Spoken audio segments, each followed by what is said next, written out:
देखिए, रामचंद्र ने जब दुर्गा पूजा किया था तो तब शरत काल था और उस समय 6 महीने जैसे देवलोक में देवताओं का निद्रा के समय होता है, रात्रि होते हैं उस समय, तो इसीलिए देवी उस समय निद्रित थी। तो राम जी ने देवता सहित देवी को जागृत किया। षष्ठी में जो पूजा हुआ था, शरत काल वो देवता के निद्रा का समय है, इसीलिए उस समय पूजा किया था, इसीलिए उसका नाम होता है अकाल बोधन। ये अकाल बोधन होता है क्या? देखिए, निद्रा का अर्थ तो ये होता है कि जो निद्रा रूपी जगत से जागरूक रहता है और जिसकी जागरूकता दूसरे को पता नहीं चलता, यानी कि या निशा सर्वभूतानां तस्यं जागर्ति संयमी यस्यं जागृति भूतानि सा निशा पश्यतो मुनि।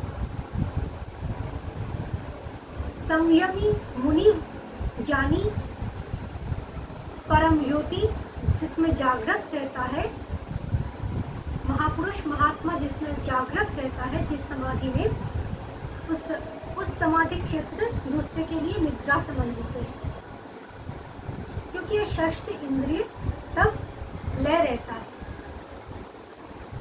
परम कारण में लीन रहता है, इसलिए उस अवस्था दूसरे के मन बुद्धि से परे होते हैं, इसलिए वो रात्रि कहा जाता है। जैसे कि कुंभकर्ण ने इंद्रासन मांगा था, लेकिन उसके मोक्ष के लिए देवी ने दिया निद्रासन। निद्रा मतलब जगत के लिए जो निद्रा है, जगत जहाँ नहीं पहुँच पाते, उस स्तर में ब्रह्मलोक की स्थिति है निद्रा।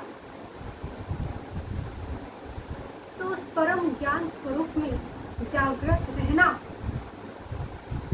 उस परम ज्ञान में समाधि अवस्था में पहुंचकर परम मिलन में लीन होकर फिर शरीर में लौटना, बाहर आना और फिर उस परम मिलन का, महामिलन का बोध होना ही अकाल बोधन है।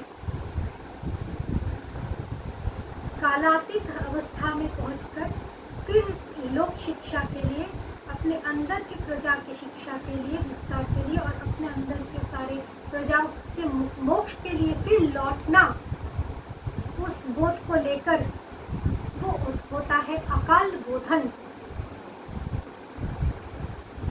भक्ति रूपी शक्ति द्वारा जा रहा है कालातीत स्तर में, फिर लौट रहे हैं, फिर शक्ति को लेकर ही लौट रहे हैं, तब वो उस शक्ति के प्रतिष्ठा हो रहे हैं उनके प्राण में, उस महाशक्ति के प्रतिष्ठा हो रहे हैं दहराकाश में, प्राण प्रतिष्ठा हो रही है।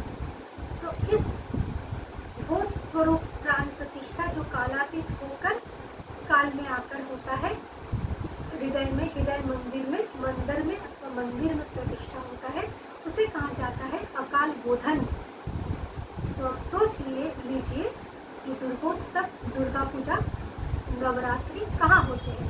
बाहर या 9 द्वार युक्त शरीर में नवम तत्व आत्मा रूपी नवीन स्थिति को प्राप्त होने के लिए और कृतकृत्य होने के लिए। धन्यवाद।